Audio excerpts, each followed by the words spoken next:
ప్రేమ అని చెప్తూ, ప్రేమిస్తున్నాను అని చెప్తూ అమ్మాయిల జీవితాలతో ఆటలాడేటటువంటి దుర్మార్గులు, ప్రేమ ముసుగులో నీచమైన కార్యాలు చేసి జీవితాలనే బుగ్గిపాలు చేసే దుర్మార్గులు ఉన్నారా?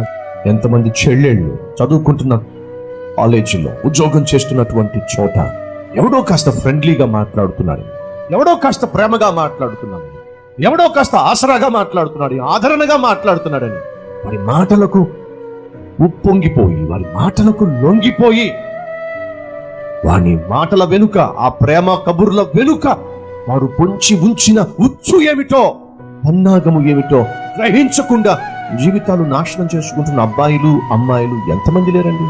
అమ్మ చెల్లెళ్ళో, ఇలా ఏడ్చే రోజు రాకమునుపే పాపిష్టి స్నేహాలు మానండి, పాపిష్టి పరిచయాలు విడిచిపెట్టేసేయండి. ఎంతమంది అబ్బాయిలు ప్రేమ ముసుగులో అమాయకమైన అమ్మాయిలతో వారి జీవితాలతో ఆడేట